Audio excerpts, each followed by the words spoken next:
তাহলে কব নিশ্চিত দোকানদার পাবলিক দোকানদারে বেশ বিক্রি করব, সেজন্য মনে করেন ট্যাঙ্গি নিয়ে আইছি। চলমান ইরান যুদ্ধের প্রেক্ষাপটে বাংলাদেশের জ্বালানি তেলের মজুদ নিয়ে জনমনে কৌতূহল ও উদ্বেগ বাড়ছে।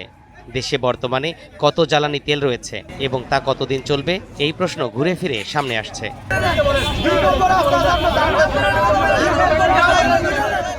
সরকারের পক্ষ থেকে জ্বালানি সংকট না থাকার দাবি করা হলেও তেল ফুরিয়ে যাচ্ছে এমন আশঙ্কায় দেশের বিভিন্ন ফিলিং স্টেশনের সামনে প্রতিদিন দীর্ঘ হচ্ছে যানবাহনের সারি।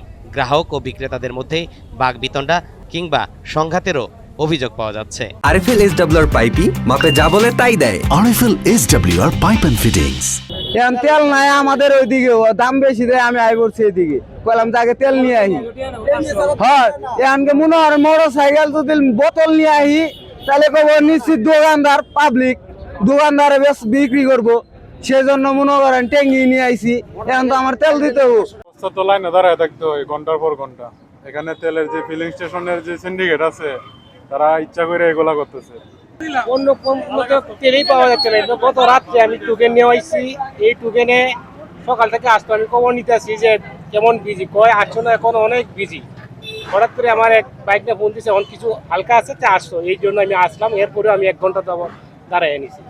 ঠিক মতো নিতে যদি মালিক সমিতি যদি মনে করে, পেট্রোল পাম্প যদি মনে করে যে না আমাদের বৃদ্ধি পাইতেছে না, আমরা বার্তা মিলতেছে না, এই সিস্টেম তো করে দেয়, এটা আমাদের জন্য ভোগান্তি। লাইসেন্স নাই, এদেরকে তেল না দেওয়াটাই বেটার, তাইলে আরো গাড়ি চাপ কমবে, অনেক কমবে। আমার পরশুদিন শেষ হয়ে গেছে অকটেন এবং শুধু ডিজেল আছে। আজকে আমরা শুধু ডিজেল ডিপো থেকে পাইছি 13,500 লিটার। অকটেন পেট্রোল আমরা পাইনি এখন পর্যন্ত। অকটেন পেট্রোল আসলে আমরা আবার দেওয়া শুরু করব। কবে আসতে পারে, কবে নাগাদ এটা সঠিক বলতে পারবো না আমরা।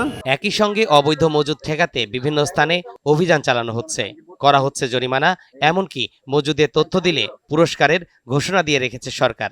সব মিলিয়ে জ্বালানি পরিস্থিতি নিয়ে এক ধরনের অস্বস্তি বিরাজ করছে। আমাদের ইতিমধ্যে একাধিক মোবাইল কোর্ট পরিচালনা করা হয়েছে এবং যে সকল দোকানগুলো বেশি রাখছে তাদেরকে কিন্তু আমরা ইতিমধ্যে আইনের আওতায় এনেছি। তাছাড়া প্রত্যেকটি পাম্পের আমরা ট্যাগ অফিসার নিয়োগ করেছি সরকারের নির্দেশনা মতে, এবং তারা প্রতিদিন আমাদেরকে রিপোর্ট দিচ্ছে। মাঝে মাঝে কিছু কিছু পাম্প তেল দিতে পারছে না, এই কারণে যে তাদের ওই তেলটা শেষ হয়ে যাচ্ছে এবং তাৎক্ষণিক ওই দিনই তেল এসে পড়ছে এবং তেল দিচ্ছে। কোনো একদিনের বেশি কোনো পাম্পে তেল বন্ধ থাকছে না, হয়তোবা চাহিদার কারণে তেল দেওয়া বন্ধ থাকছে এবং তা আবার চাহিদা মতো এটা তেল এসে পড়াতে আবার তেলও আমরা প্রদান করছি। তো এই পর্যন্ত আমার কাছে কোনো পাম্প বন্ধ রয়েছে তেলের অভাবে এরকম কোনো রিপোর্ট আসেনি। যদি এরকম রিপোর্ট আসে যে তেল দিচ্ছে না, তাহলে আমরা অবশ্যই ওই পাম্পের বিরুদ্ধে আইনগত ব্যবস্থা গ্রহণ করব। বাংলাদেশ পেট্রোলিয়াম কর্পোরেশনের তথ্য মতে দেশে বছরে 65 থেকে 68 লাখ টন জ্বালানি তেল আমদানি করা হয়, যার বড় অংশই ডিজেল ও অপরিশোধিত তেল।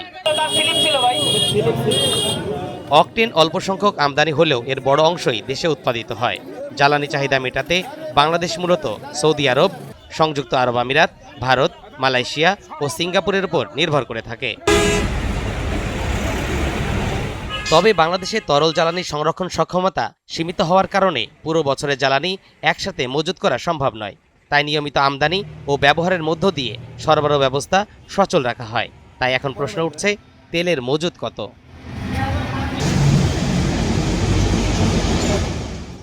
বিদ্যুৎ, জ্বালানি ও খনিজ সম্পদ মন্ত্রণালয়ের তথ্য মতে 31 মার্চ পর্যন্ত দেশে ডিজেলের মজুত রয়েছে 1,28,939 মেট্রিক টন, যা 11 থেকে 15 দিন পর্যন্ত চলবে। এছাড়া 7,940 মেট্রিক টন অকটেন রয়েছে, 11,431 মেট্রিক টন পেট্রোল এবং 44,609 মেট্রিক টন জেট ফুয়েল মজুত রয়েছে, যেগুলো 25 থেকে 30 দিনের চাহিদা মেটাতে সক্ষম। অর্থাৎ এপ্রিল মাসে দেশে কোনো জ্বালানি সংকট হওয়ার সম্ভাবনা নেই। তার মানে এই নয় যে এপ্রিল মাস পর জ্বালানি তেলের মজুত ফুরিয়ে যাবে। এই সময় নতুন করে আমদানি করা জ্বালানি তেলের চালান দেশে পৌঁছালে আবারও মজুত বাড়বে। যেমন সম্প্রতি মালয়েশিয়া থেকে 30,000 মেট্রিক টন এবং ভারত থেকে 22,000 মেট্রিক টন ডিজেল পাইপলাইনের মাধ্যমে বাংলাদেশে এসেছে বলে জানিয়েছে বাংলাদেশ পেট্রোলিয়াম কর্পোরেশন। জ্বালানি তেলের সরবরাহ নিয়ে আলোচনা শুরুর পর থেকেই প্যানিক বাইং এবং মজুত এই শব্দগুলো আরও অনেক বেশি সামনে আসছে। তবে পরিস্থিতি মোকাবেলায় সাশ্রয়ী হতে হবে আমাদেরকেই, আর বিকল্প উৎস থেকে জ্বালানি তেল ও গ্যাস সংগ্রহের তৎপরতা বাড়াতে হবে সরকারকে, এমনটাই পরামর্শ দিচ্ছেন বিশেষজ্ঞরা।